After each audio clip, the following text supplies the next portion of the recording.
नमस्कार दोस्तों, आपका आपके YouTube channel IGNOU notes for you में हार्दिक स्वागत है।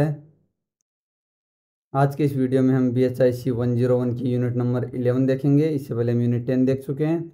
10 यूनिट तक पूरा पढ़ लिया है, 11वीं यूनिट पढ़ रहे हैं। अगर आपने अभी तक चैनल को सब्सक्राइब नहीं किया तो प्लीज़ चैनल को सब्सक्राइब कीजिए, वीडियो को लाइक कीजिए और अपने इग्नो के दोस्तों के साथ ज़रूर शेयर कीजिए। आज के इस वीडियो का टॉपिक है बौद्धिक विकास और तपश्चर्या। तपश्चर्या यानी तपस्या या वैराग्य। इसमें हम देखेंगे 6ठी शताब्दी के आसपास आदमी का बौद्धिक विकास किस प्रकार से हो रहा था दिमाग का, और उसने तपश्चर्या क्यों अपनाया, कैसे अपनाया। आज की इस वीडियो में सबसे पहले हम उद्देश्य देखेंगे, उसके बाद प्रस्तावना, 6ठी शताब्दी BC के समाज और धर्म में क्या परिवर्तन हुआ, कौन सा समाज था, कैसे रहते थे, धर्म में क्या परिवर्तन हुआ, तपश्चर्या का आरंभ कैसे हुआ, ये सब चीज़ें पढ़ेंगे। उपनिषदों के चिंतन के बारे में देखेंगे। आत्म और ब्रह्मा यानी आत्मा और ब्रह्मा के बारे में देखेंगे। स्थानांतरण गमन का सिद्धांत देखेंगे और मुक्ति का सिद्धांत देखेंगे। षड दर्शन यानी दर्शन की 6 प्रणालियां हैं, सांख्य, न्याय, वैशेषिक, मीमांसा, योग, इन सभी वेदांत, इन सभी को एक एक करके विस्तार से पढ़ेंगे। नास्तिक विचारों के कौन से मत थे उनको भी देखेंगे। नास्तिक विचारों में जैसे बौद्ध धर्म है, जैन धर्म है और संशयवाद या भौतिकवाद, इनके बारे में विस्तार से पढ़ेंगे। उद्देश्य, 6ठी शताब्दी BC की अवधि में बौद्धिक विकास किस प्रकार हुआ, उसके लिए इस यूनिट में अध्ययन करेंगे। उपनिषदों के चिंतन की मुख्य विशेषताएं पढ़ेंगे। दर्शन की 6 प्रणालियां देखेंगे। बौद्ध और जैन धर्म का दर्शन करेंगे। तपश्चर्या और कैसे यह रूढ़िवादी और विधार्मिक समूह में सम्मिलित किया गया, उसके बारे में पढ़ेंगे। प्रस्तावना, भारतीय उपमहाद्वीप में प्रथम सहस्त्राब्दी BC के मध्य में चिंतनशील विचारों को फलते फूलते देखा है। नई विचारधाराएं उभरी, हालांकि इस तरह के विचार अपरिपक्व रूप में वेदों में उपस्थित थे, यानी वेदों में जो नए विचार उभर रहे थे वो अपरिपक्व थे, परिपक्व नहीं थे, और ये प्रथम शताब्दी BC में हो रहा था। नए बौद्धिक विचार विधार्मिक संप्रदायों में भिन्न तरीकों से और अधिक परिपक्वता के साथ विकसित हुए। जो विधर्मिक संप्रदाय यानी जैन धर्म और बौद्ध धर्म हिंदू धर्म से अलग संप्रदाय थे, उन्होंने नए विचार दिए, नए बौद्धिक विचार, और वो परिपक्व थे थोड़े। विधार्मिक परंपरा में अनेक विचार उभरे जो यज्ञ की प्रभावकारिता पर प्रश्न उठा रहे थे, यानी नए विचारों में यज्ञ की प्रभावकारिता को चैलेंज किया जा रहा था, वैदिक शिक्षा की वैधता को चैलेंज कर रहे थे। 6ठी शताब्दी BC के समाज और धर्म में परिवर्तन, क्या समाज और धर्म में क्या परिवर्तन हुआ। 6ठी शताब्दी BC का युग परिवर्तनों का युग था। पुराना कबीलाई समाज दम तोड़ रहा था, यानी कबीलाई जो समाज था, कबीले में रहते थे, वो दम तोड़ रहा था और बहुत परिवर्तन हो रहे थे। बेचैनी की गहरी भावना से कुछ लोग तपस्या यानी वैराग्य का रुख अपना रहे थे। ज्ञान की खोज और वैदिक धर्म के कठोर रीति रिवाजों के प्रति बढ़ते असंतोष के कारण विभिन्न धार्मिक संप्रदायों के उद्भव में योगदान दिया। वैदिक धर्म के कठोर रीति रिवाज थे और ज्ञान की खोज चाहिए थी उनको, तो इनके कारण अलग विधार्मिक संप्रदाय यानी बौद्ध और जैन धर्म का उद्भव हुआ। बलि प्रथा को अब अमान्य माने जाने लगा, यानी उन्होंने अहिंसा के सिद्धांत दे दिया तो बलि प्रथा अब अमान्य हो गई। बौद्ध और जैन ग्रंथों ने कई स्थानों पर ब्राह्मणों के बलिदानों और अनुष्ठानों की आलोचना की। वे ब्राह्मण विरोधी रुख अपनाते थे, यानी जैन और बौद्ध धर्म थे, इनको लोगों को अपने साथ जोड़ना था, तो लोग ब्राह्मणों के जो वैदिक धर्म के कठोर रीति रिवाज थे, बलिदान थे, अनुष्ठान थे, उनके यज्ञ अनुष्ठान, उनके खिलाफ थे, उनके खिलाफ बोलते थे, तो लोग इनसे जुड़ जाते थे जैन और बौद्ध धर्म से। द्वितीय नगरीकरण के प्रभाव में नए नगरों, मुद्राओं, धन के नए रूपों और अमीर लोगों की नई श्रेणी यानी सेठी और गृहपति, ये अमीर लोगों की 2 श्रेणी थी, बेहद अमीर व्यापारियों और वित्त प्रबंधक थे, का उदय की शुरुआत हुई। यह समृद्धि लोहे के उपयोग पर आधारित थी, जिसके कारण वनों की कटाई हुई, यानी लोहे के कारण ही वनों की कटाई हुई और भूमि की उपलब्धता ज़्यादा हो गई, जैसे ज़्यादा कृषि करने लग गए और अधिक अनाज उत्पादन होने लग गया। हल विधि से कृषि के विस्तार और अधिशेष ने नए राज्यों यानी राजतंत्र और गणतंत्र के उद्भव को संभव बनाया, यानी हल का उपयोग करने लग गए, उससे कृषि भी ज़्यादा हुई और खेती भी ज़्यादा होने लग गई। क्षत्रिय शक्तिशाली हो गए और भूमि और धन समृद्धि की नई कसौटी बन गए। मवेशी अब इतने महत्वपूर्ण नहीं रह गए थे, अब मवेशी का रोल कम हो गया था, अभी खेती का इम्पोर्टेंस ज़्यादा हो गई थी। जनपदों की राजधानियाँ जैसे कौशाम्बी, काशी, अयोध्या और राजगृह आदि व्यापारिक नगर भी थे, यानी ये राजधानियाँ तो थी व्यापारिक नगर भी थे, जैसे आज दिल्ली है, दिल्ली राजधानी भी है और व्यापारिक केंद्र भी है इंडिया में, बम्बई है। इस जीवांत अर्थव्यवस्था की अन्य विशेषताएं थी धातु की मुद्रा का उपयोग। इस अर्थव्यवस्था की अन्य क्या विशेषताएं थी, धातु की मुद्रा का उपयोग करने लगे थे, व्यापार करने लगे थे, व्यापार नेटवर्क भी था, सूदखोरी भी थी, सामाजिक स्त्रीकरण था, श्रेणियाँ थी और अलगाव की भावना में वृद्धि थी, यानी ये सारी व्यवस्थाएं थी, इनकी विशेषताएं थी। जनपदों और महाजनपदों का उदय हुआ था। इन जनपदों का नाम क्षत्रिय एवं दूसरे जन यानी कबीलों के नाम पर रखे गए थे, जैसे गांधार, कुरु, पांचाल, मत्स्य, चेदी, काशी, कौशल, मगध। ये क्षत्रियों के नाम पे भी थे। क्षत्रियों द्वारा शक्ति और सत्ता का उपयोग किया गया और बल का प्रयोग वेद हो गया था। मैत्रेयी उपनिषद में एक राजा इस प्रकार बोलता है कि मैं एक सूखे कुएं के मेंढक की तरह हूँ, यानी राजा एक सूखे कुएं के मेंढक की तरह इस तरह से खुद को बोलता था। कई लोगों का मानना था कि समाज में हो रहे निरंतर परिवर्तन की समस्या का समाधान तपस्या ही है। इसके अतिरिक्त चिंतन या तपस्या के माध्यम से एक व्यक्ति आत्मज्ञान प्राप्त कर सकता है, जो उससे देवताओं से भी श्रेष्ठ बना सकता था। जैसे महात्मा बुद्ध को बोध गया में ज्ञान की प्राप्ति हुई थी, यानी आत्मज्ञान का दर्शन हुआ था। व्यक्ति तपस्या से सभी सामाजिक संबंधों और दायित्वों से मुक्त हो सकता था और बदले में तपस्वी की नैतिक स्थिति यानी बलि करवाने वाले पुरोहित की तुलना में अधिक प्रतिष्ठित हो जाती थी। यानी अभी तपस्वी जो पुरोहित या ब्राह्मण बलि करवाते थे उनसे ज़्यादा वैल्यू अभी तपस्वी की होने लग गई थी और वो समाज और उनसे बंधनों से भी मुक्त हो जाता था। तपस्वी न केवल निराशावाद से बचने की कोशिश कर रहे थे बल्कि सच्चे ज्ञान की खोज में भी थे। यानी वो निराशावाद से भी तो बचने के लिए तपस्वी बन रहे थे और सच्चे ज्ञान की खोज भी कर रहे थे। इस काल के साहित्य में कुछ उत्सुक क्षत्रियों का भी उल्लेख है। उदाहरण के लिए वेदय के जनक, केकय के अश्वपति, कौशल के हिरण्यनाभा, काशी ने वाराणसी के अजातशत्रु, कुरु पंचाल के परवाना, ज्वाली आदि। अभी हम देखेंगे तपश्चर्या का आरंभ यानी वैराग्य का आरंभ कैसे हुआ। तपस्वी शब्द का तात्पर्य एक ऐसे व्यक्ति से है जो सांसारिक सुखों का त्याग कर दिया हो, समाज का त्याग कर स्वयं को समाज से दूर कर लिया हो, यानी सांसारिक सुखों को त्याग कर दिया हो उसने। पहली शताब्दी बीसी के मध्य वह परम वास्तविकता को समझने के लिए संघर्ष कर रहे थे। सभी बंधनों से मुक्त हो परमानंद की खोज के लिए वह तपस्या और ध्यान का उपयोग अपने निर्धारित लक्ष्य को प्राप्त करने के लिए करते थे। तपस्या कोई अनोखी वस्तु नहीं थी, क्योंकि ऋग्वेद में बाद की स्तुतियों में हमें ऐसे पवित्र पुरुषों के एक वर्ग का संदर्भ मिलता है जो ब्राह्मणों से अलग है थे और उन्हें मुनि कहा जाता था, यानी ऋषि मुनि इसी टाइप के तपस्वी थे। वे नग्न रहते थे, अनुष्ठानिक मौन बनाए रखते थे, वे अर्ध देवताओं और पक्षियों के साथ रहते थे। उन्हें विशेष शक्तियां प्राप्त कर ली थी जिन्होंने उन्हें साधारण मनुष्य से अलग कर दिया था, यानी ऋषि मुनियों ने तपस्या के द्वारा विशेष शक्तियां प्राप्त कर ली थी। ये शक्तियां कौन सी थी वो भी हम आगे पढ़ेंगे।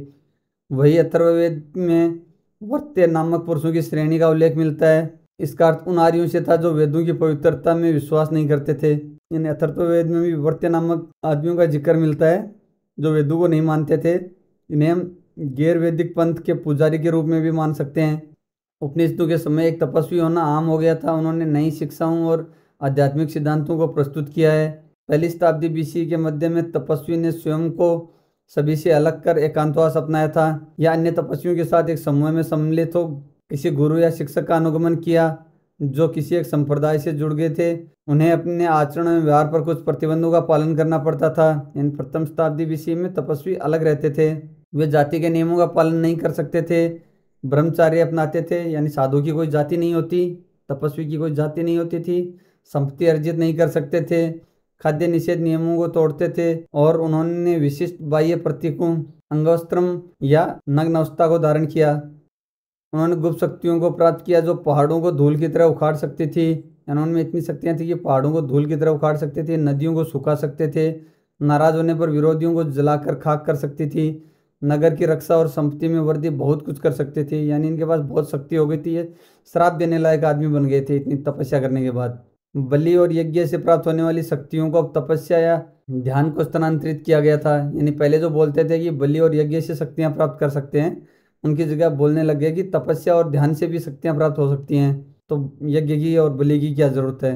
उन्होंने ब्रह्मांड के रहस्य को समझा, ब्रह्मांड की प्रकृति और जीवन और मौत से परे परमानंद पाया। यानी ब्रह्मांड की प्रकृति, जीवन और मौत से भी आगे क्या है, परमानंद यानी मोक्ष। और मोक्ष को प्राप्त करने वाले को विजेताओं का विजेता कहा जाता है। आश्रम सिद्धांत में जीवन चक्र में 4 चरणों के लिए प्रयुक्त शब्द थे, ब्रह्मचर्य, गृहस्थ, वानप्रस्थ, संन्यास। ये आप देख सकते हैं, ब्रह्मचर्य, गृहस्थाश्रम, वानप्रस्थ आश्रम और संन्यास आश्रम।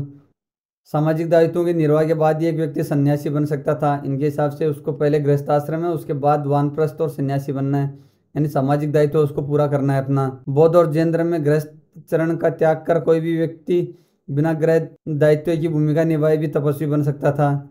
तो ये बात लोगों को अच्छी नहीं लग रही थी कि सन्यासी बनने के लिए पहले गृहस्थ आश्रम को अपनाना। तो बौद्ध और जैन धर्म ने एक वैकल्पिक मार्ग दे दिया कि आप गृह दायित्व को त्याग कर सकते हो फिर भी तपस्वी बन सकते हो, तो लोग इनकी तरफ जुड़ने लग गए। यही कारण है कि उनके सिद्धांत अन्य स्थापित सामाजिक व्यवस्थाओं को चुनौती दे रहे थे।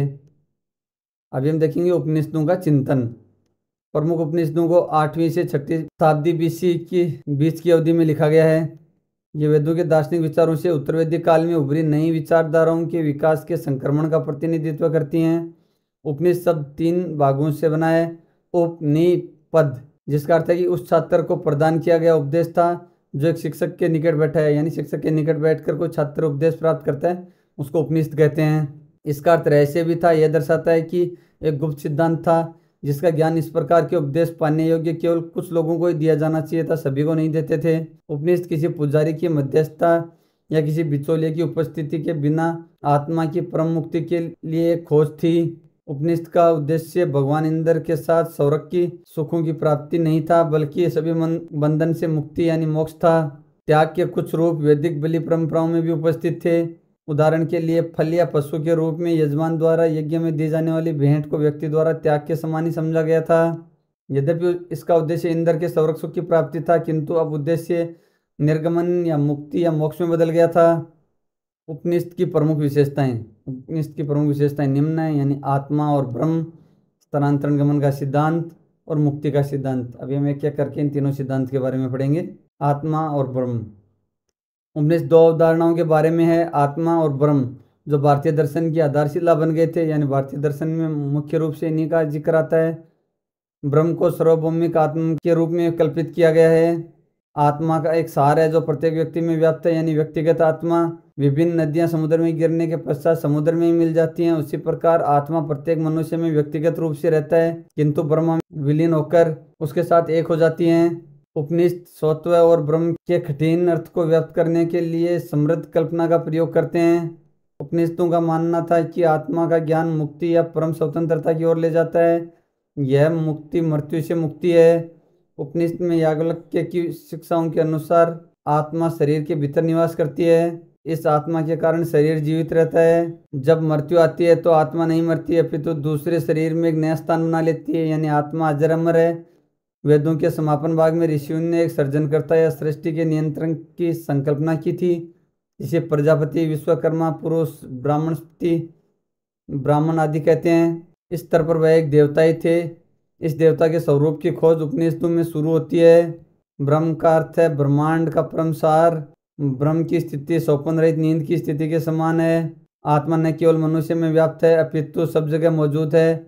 सूरज, चांद और संसार जैसे लोहे के पिंड से ही लोहे की बनी वस्तुओं का ज्ञान होता है, इसी प्रकार आत्मा से ब्रह्म को जाना जाता है।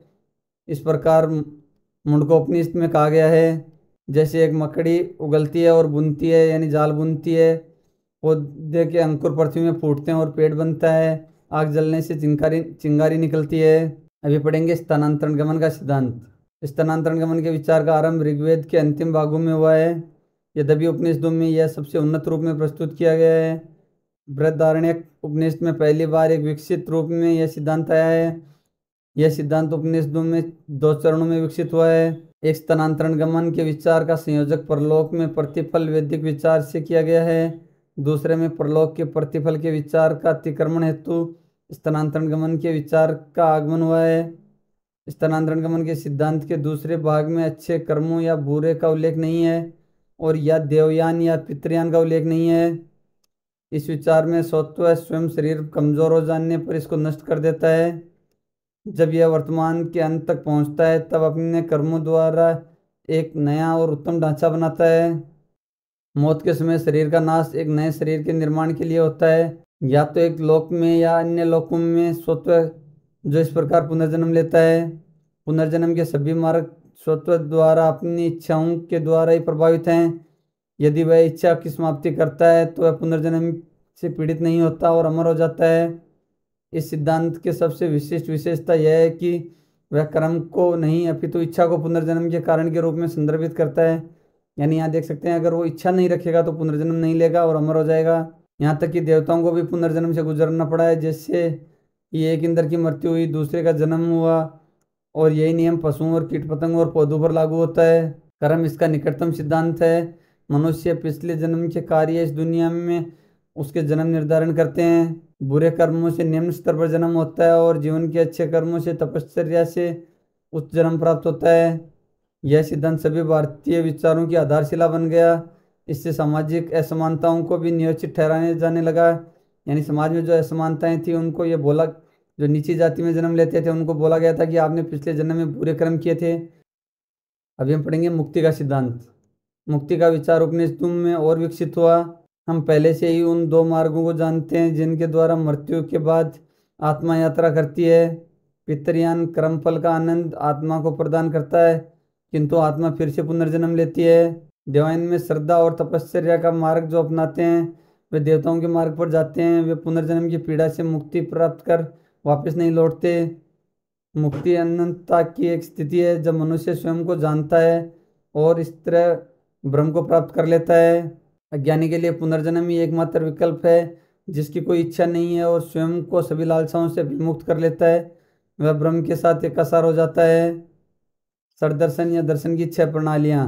हिंदू दर्शन प्रणाली दार्शनिक विचारों को 2 भागों में विभाजित करती है, नास्तिक और आस्तिक। नास्तिक का शाब्दिक अर्थ है ना अस्ति, यानी ऐसा नहीं है। वे वेदों को सर्वोच्च ज्ञान के रूप में नहीं देखते और न ही अपनी वैधता उन पर स्थापित करने की कोशिश करते हैं। प्रमुखता संख्या में वे 3 हैं, बौद्ध, जैन और चार्वाक। आस्तिक मत या रूढ़िवादी मत संख्या में 6 हैं। इनमें सांख्य, योग, वेदांत, मीमांसा, न्याय और वैशेषिक हैं। अभी हम एक एक करके इन सब के बारे में पढ़ेंगे। इन्हें दर्शन शास्त्र या षड्दर्शन की 6 प्रणालियां भी कहा जाता है। सबसे पहले न्याय। न्याय का अर्थ है विश्लेषण। यह धर्मशास्त्र के बजाय तर्क और ज्ञान मीमांसा का मत है। इसके प्रवर्तक अक्षपाद गौतम थे। इसके सूत्र ईसाई युग में दिनांकित हैं। इसमें विश्वास किया गया है कि स्पष्ट विचार और तार्किक तर्क वितर्क परमानंद प्राप्त करने के लिए आवश्यक है। यह वास्तव में तर्क की एक प्रणाली है जिसे धार्मिक आधार दिया गया है। वैशेषिक, यह व्यक्तिगत विशेषताओं का मत था। यह मत न्याय से पूर्व का है किंतु इसका पूरक है, यानी न्याय के पहले का मत है, लेकिन न्याय और वैशेषिक दोनों एक दूसरे के पूरक हैं। मध्यकाल में दोनों एक मत में विलीन हो गए थे। वैशेषिक सूत्र भौतिकी और मीमांसा के साथ संलग्न है। इसके बौद्ध या जैन मतों से कुछ समानताएं हैं। मोक्ष ब्रह्मांड की आणविक प्रकृति अंतर को साकार करने पर निर्भर करता है। वैश्विक के बुनियादी सिद्धांत इस तरह से हैं। प्रत्येक तत्व की व्यक्तिगत विशेषताएं हैं जिन्हें विशेष कहा जाता है। अणु शाश्वत है, लेकिन महान विघटन के अंत में ब्रह्म की मृत्यु के साथ अणु एक दूसरे से अलग हो जाते हैं। नया ब्रह्म पुराने अणुओं के उपयोग से एक नई दुनिया को आकार देता है। इस प्रकार वैशेषिक तत्व और आत्म के द्वैतवाद में विश्वास करता है। अभी हम पढ़ेंगे सांख्य। सांख्य का अर्थ है गणना। यह 6 प्रणाली में सबसे प्रारंभिक रूप में मिलता है, यानी शुरुआत है। प्राचीन ऋषि कपिल इसके संस्थापक थे। गहन द्वैतवाद और मौलिक नास्तिकता के संबंध में इसमें जैन धर्म के साथ बहुत कुछ साझा किया है। उन्होंने ब्रह्मांड के विकास का उल्लेखनीय सिद्धांत सरल शब्दों में प्रतिपादित किया था। यह सिद्धांत इस प्रकार है। 25 बुनियादी सिद्धांत तत्व हैं, जिसमें पहली प्रकृति और अंतिम पुरुष है। सृष्टि या उद्भव किसी भी देवत्व के कारण नहीं हुआ, बल्कि प्रकृति के अंतर्निहित विशेषताओं के कारण हुआ है। संख्य मीमांसा की बहुत ही महत्वपूर्ण विशेषता 3 घटक गुण सिद्धांत है, जिससे सदाचार, लगन और निरस्ता उत्पन्न होती है। अभी हम पढ़ेंगे योग। इसे आध्यात्मिक अनुशासन या प्रयोग के रूप में अनुवादित किया गया है, यानी आध्यात्मिक अनुशासन कहते हैं। इसमें सभी प्रकार के धार्मिक अभ्यास और भारतीय धर्मों में मौजूद आत्मनिग्रह के कर्ते शामिल हैं। इसको मानने वाले अनुयायी को योगी कहा जाता है। पतंजलि की योग सूत्र इसका मूल ग्रंथ है। यह महर्षि पतंजलि हैं, इनका लिखा गया योग सूत्र इसका मूल ग्रंथ है। पतंजलि एक प्रसिद्ध व्याकरणविद हैं जो 2री शताब्दी BC में हुए थे। ये पतंजलि व्याकरणविद हैं। योग मत के लिए ईश्वर एक महान सत्ता है जो ओम के शब्दांश में उपस्थित है, यानी ये ओम का शब्दांश सबसे इम्पोर्टेंट है, जो ध्यान की एक महत्वपूर्ण भूमिका निभाता है और आत्मन की उदात्त शुद्धता में अंतर्दृष्टि प्रदान करता है। योग को 8 चरणों में बांटा गया है। यह आत्म संयम यानी यम, अनुपालन नियम, शरीर मुद्रा यानी आसन, जो हम शरीर से मुद्राएं करते हैं, आसन करते हैं, श्वास पर नियंत्रण यानी प्राणायाम, अनुलोम विलोम, भ्रामरी जो सांसों पर नियंत्रण करते हैं, निग्रह यानी प्रत्याहार यानी व्रत रखना, मन की स्थिरता, धारणा, ध्यान, और गहन ध्यान यानी समाधि, ये योग के 8 चरण हैं। आध्यात्मिक शक्ति और मोक्ष प्राप्त करने की विधि योगिक अभ्यास के माध्यम से संभव है। इसका उद्देश्य कुंडली जागृत करना है। शरीर की मुख्य नाड़ी को सुषुम्ना कहते हैं। यह आप देख सकते हैं, यहाँ पर सुषुम्ना नाड़ी होती है, यहाँ पर यह मेरुदंड के साथ साथ होती है, यानी ये मेरुदंड यानी अपनी रीढ़ की हड्डी है, इसके साथ साथ ही होती है। इसके पथ में 7 चक्कर या आध्यात्मिक ऊर्जा संकेंद्रण है। इसमें आप देख सकते हैं 7 चक्कर हैं, 1 2 3 4 5 6 7। इस नाड़ी के शीर्ष पर मस्तक यानी कपाल के अंदर सहस्त्रार है, जिसे कमल भी कहते हैं, जो एक अति शक्तिशाली मानसिक संकेंद्रण है। ये देख सकते हैं सहस्त्रार चक्कर, ये दिमाग में होता है। इस क्रम में सबसे नीचे जनांगों के पीछे कुंडलिनी नामक चक्कर होता है, जिसे सर्पशक्ति कहते हैं। यह सुप्त स्थिति में रहता है, जिसको मूलाधार चक्कर भी कहते हैं। योग शक्तियों द्वारा कुंडलिनी जागृत होती है और सुषुम्ना नाड़ी तक उठती है। मानसिक शक्ति के 7 चक्रों से गुजरती है और सर्वोच्च सहस्त्रार के साथ एकासार होने से मोक्ष हो जाता है। यानी योग से ये कुंडलियां जागृत कर सकते हैं और इससे सहस्त्रार चक्कर अगर जागृत कर लिया तो आदमी को मोक्ष प्राप्त हो जाता है। अभी हम पढ़ेंगे मीमांसा। यह प्रतिपादन या व्याख्या का एक मत है। इसके आरंभिक रचना जैमिनी 2री शताब्दी BC के सूत्र हैं। ये वेदों को शाश्वत, आत्म अस्तित्वपूर्ण और पूर्णतः प्रमाणिक के रूप में समझते हैं। इससे तर्क, अर्थविज्ञान और द्वंद्ववाद का विकास इस मत में हुआ है। इसने 7वीं और 8वीं शताब्दियों में मोक्ष का पूर्ण दर्शन विकसित किया है। उनके अनुसार वेद और उनके नियमों का पालन और सम्मान मोक्ष के लिए पहला आवश्यक कदम है। बाद में इस मत का वेदांत के साथ विलय हुआ है। वेदांत वस्तुतः इसका अर्थ वेदों का अंत है। इसे उत्तर मीमांसा भी कहा जाता है। वेदांत के सिद्धांत उपनिषदों और बद्रायण के ब्रह्मसूत्र पर आधारित हैं। शास्त्रीय वेदांत महान दार्शनिक आदि शंकराचार्य द्वारा प्रतिपादित हैं, जिन्होंने ब्रह्मसूत्र और उपनिषदों पर विस्तृत टिप्पणियां की हैं। शंकर के सिद्धांत को प्राय अद्वैत भी कहा जाता है। ये आदि गुरु शंकराचार्य हैं। किसी अन्य को अनुमति नहीं देना यानी एकत्ववाद या केवलाद्वैत कठोर एकत्ववाद है। वे सत्य के दोहरे मानक के विचार में विश्वास करते थे। उनके अनुसार सत्य के दैनिक स्तर पर ब्रह्म द्वारा विश्व का निर्माण किया जाता है। यह उद्भव की विकासवादी प्रक्रिया से गुजरता है, जो सांख्य मत में भी उपस्थित है, जिससे उनसे 3 गुण का सिद्धांत लिया। किंतु सत्य के सर्वोच्च स्तर पर देवताओं सहित पूरा ब्रह्मांड माया है, ब्रह्म है। अंततः एकमात्र यथार्थ ब्रह्म ही है। उपनिषदों की परम आत्मा, जिनके साथ व्यक्ति आत्मा स्वरूप है, ध्यान के द्वारा जब दोनों में समरूपता स्थापित होती है तब मोक्ष प्राप्त होता है।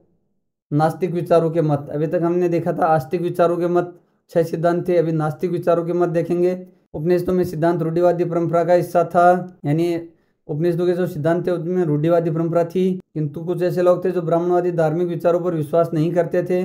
उन्होंने तत्व मीमांसा और दर्शन के अपने सिद्धांत प्रतिपादित किए थे। ये निम्न विधार्मिक संप्रदाय हैं जो नास्तिक विचारों का मत बनाते हैं। उनमें सबसे इम्पोर्टेंट है पहले बौद्ध धर्म, फिर जैन धर्म, फिर संशयवाद या भौतिकवाद। अभी हम इनके बारे में संक्षिप्त टिप्पणी करेंगे। अगले वीडियो में हम इनके बारे में विस्तार से पढ़ेंगे। बौद्ध धर्म की स्थापना 6वीं शताब्दी BC में बुद्ध या प्रबुद्ध या जागृत द्वारा की गई थी। गौतम की कथा और उनकी प्रबुद्धता के प्रति आकांक्षा और उनकी शिक्षाओं को हम अगली यूनिट में पढ़ेंगे। अभी हम बौद्ध विचार के अभौतिक मनोवैज्ञानिक आधार पर चर्चा करेंगे। पाली धर्म सिद्धांतों को परखकर उनके 3 परिस्तों यानी राजगृह, वैशाली और पाटलिपुत्र में संहिताबद्ध किया गया है। श्रीलंका के राजा वतागमनी के समय में लिखा गया है। पिटक और उसकी समीक्षाएं अर्ध धर्म वैधानिक कार्य साहित्य का एक बड़ा हिस्सा बनती हैं। तृष्णा को रोका जा सकता है। इन शिक्षाओं के लिए केंद्रीय सिद्धांत है निर्भर युक्ति की श्रृंखला, पटिच्चसमुप्पाद। यह 12 शब्द या स्थितियां हैं जो एक के बाद एक में अग्रसर होती है और अंत में दुख और पीड़ा की समाप्ति होती है। इस सिद्धांत का केंद्र है दुख या दर्द जो अज्ञान के कारण है। ब्रह्मांड क्षणिक है, प्रत्येक व्यक्ति या वस्तु क्षणिक है। मानव 5 मनोदेह तत्वों का एक यौगिक है, जैसे शरीर, भावनाएं, संवेदनाएं, मन की स्थिति और अभिज्ञता, यानी इन 5 तत्वों से मिलकर शरीर बना है। उदाहरण के लिए एक बूढ़ा व्यक्ति वैसा नहीं है जैसा 70 साल पहले किसी के अंचल में था। वास्तव में व्यक्ति 1 मिनट पहले के व्यक्ति के रूप में भी नहीं है। हर पल व्यक्ति बदल रहा है और एक नए व्यक्ति की ओर अग्रसर हो रहा है, जिसका कारण वही पहला व्यक्ति है। यानी 1 मिनट पहले जो व्यक्ति है दूसरे मिनट वो उससे चेंज हो जाता है और पहले व्यक्ति ही उसका आधार है जो व्यक्ति दूसरे में चेंज हो रहा है। यही कारण और प्रभाव की श्रृंखला है जो एक स्थिति को दूसरे से जोड़ती है। ब्रह्मांड निरंतर प्रवाह की स्थिति में है। स्थायित्व के बारे में सभी विचार अज्ञान से उत्पन्न होते हैं जो दुखों के स्रोत हैं। अभी हम पढ़ेंगे जैन धर्म। वर्धमान जैन के 24वें तीर्थकर थे और उनके अनुयायी उन्हें महावीर के रूप में जानते हैं। उन्होंने 30 वर्ष की आयु में सांसारिक जीवन का त्याग कर दिया था। सबसे पहले उन्होंने निर्ग्रंथ बेड़ियों से मुक्त के मार्ग का अनुसरण किया जिसकी स्थापना लगभग 200 साल पहले पार्श्वनाथ ने की थी। महावीर के अनुयायियों द्वारा निर्ग्रंथ शब्द का प्रयोग किया जाता है। बौद्ध धर्म के समान जैन धर्म मुख्य रूप से इस अर्थ में नास्तिक है कि देवताओं की उपस्थिति स्वीकार की जाती है लेकिन सार्वभौमिक योजना में पर्याप्त महत्वपूर्ण नहीं है। विश्व सार्वभौमिक नियमों के अनुसार कार्य करता है, किसी देवता की इच्छा के अनुसार नहीं। यानी ये जो धरती है, पृथ्वी घूम रही है, चल रही है, ये सार्वभौमिक नियमों के आधार पर है, देवताओं की मर्जी से नहीं है। ब्रह्मांड जीवित आत्माओं यानी जीव शाब्दिक रूप से जीवन और गैर जीवित तत्वों की 5 श्रेणियों के मध्य की पारस्परिक क्रिया के कारण कार्य करता है। सभी जीवित प्राणियों में आत्मा होती है किंतु जैन धर्म के अनुसार पत्थर, चट्टानों, बहते पानी जैसी सभी निर्जीव वस्तुओं में भी आत्मा होती है। आप ये देख सकते हैं, ये नंगे पांव चलते हैं, पैरों में चप्पल या जूते नहीं पहनते। इनका मानना है कि अगर जूते पहनने से नीचे कीड़े मकोड़े आके मर जाएंगे। मुंह पे पट्टी लगा के रखते हैं ताकि सांस के साथ कोई जीव अंदर न चला जाए। जो हवा में सूक्ष्म जीव या बैक्टीरिया होते हैं उनमें भी आत्मा होती है, उसको भी मारना नहीं चाहते। इतना अहिंसावादी हैं ये लोग। ब्रह्मांड में अनंत संख्या में आत्माएं हैं। यह भी सुनिश्चित करना होता है कि आगे कोई कर्म प्राप्त न हो। कर्म का सर्वनाश निर्जर तपस्या के माध्यम से किया जाता है। कर्म एक सूक्ष्म पदार्थ है जो उत्कृष्ट आणविक रूप में एक व्यक्तिगत आत्मा से जुड़ा रहता है जो इसे अन्य आत्माओं से अलग करता है, जिससे आत्मा मुक्त हो जाती है और वह स्वर्ग की ऊंचाइयों तक ब्रह्मांड के शीर्ष पर पहुंच जाती है। वहां वह अनंत काल तक परमानंद में रहती है। जैनियों के लिए यही निर्वाण है। जैनियों के लिए निर्वाण प्राप्त करने के लिए मठवासी जीवन आवश्यक है, यानी वो मठ में जीवन जीते हैं। उपवास, आत्मनिग्रह और ध्यान से निर्वाण प्राप्त किया जा सकता है। सभी अतिरिक्त कर्मों को कठोर अनुशासन के माध्यम से दूर किया जा सकता है लेकिन साधारण व्यक्ति ऐसा नहीं कर सकते। निर्वाण प्राप्त करने के लिए नग्न अवस्था आवश्यक है। जैन धर्म में 2 उनके सिद्धांत चलते हैं या 2 पंथ हैं। एक श्वेतांबर जो सफ़ेद कपड़े पहनते हैं और दूसरे दिगंबर जो बोलते हैं दिगी उनका अंबर है, यानी ये बिना कपड़े के रहते हैं। एक जैन भिक्षु का जीवन 5 प्रतिज्ञाओं द्वारा नियमित होता है। अहिंसा, चोरी नहीं करना, सत्य, ब्रह्मचर्य और संपत्ति पर कब्जा नहीं करना। कृषि निषिद्ध है क्योंकि खेती और कटाई से पौधों और मिट्टी में जीवन का नाश होता है, यानी कृषि खेती नहीं करते, इससे पौधे और मिट्टी के अंदर जो जीवन है उसका नुकसान होता है। अहिंसा के सिद्धांत में जैन धर्म अन्य धर्मों की तुलना में बहुत आगे पहुंच गया था। जैसा मैंने पहले भी बताया था, इनके बराबर कोई अहिंसावादी नहीं है। उनका मानना था कि कोई भी कार्य चाहे अनजाने में ही क्यों न किया गया हो, अगर दूसरों को चोट पहुंचाता है तो वह पाप है। अभी हम पढ़ेंगे लास्ट है संशयवाद और भौतिकवाद।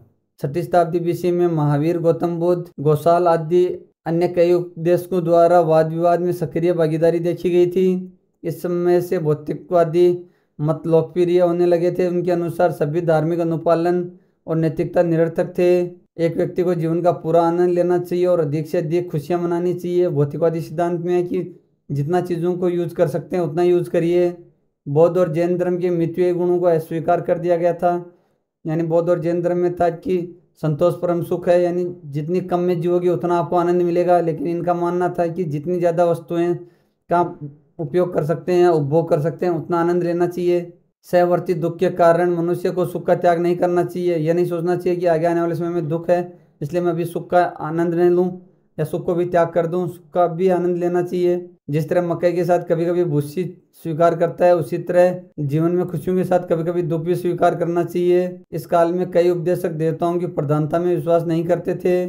उनके अनुसार देवता सीमित शक्तियां रखने वाले केवल उत्कृष्ट प्राकृतिक प्राणी थे। Thanks for watching my video. अगर आपने अभी तक टेलीग्राम ग्रुप को ज्वाइन नहीं किया है तो प्लीज़ ज्वाइन कीजिए। व्हाट्सएप चैनल का लिंक भी डिस्क्रिप्शन में आने वाले सारी वीडियो मैं वहीं पे प्रोवाइड कर दूंगा और जो मैंने ये पढ़ाया है इनके नोट्स भी आपको मैं टेलीग्राम में प्रोवाइड करूंगा। Thanks, bye bye, see you soon.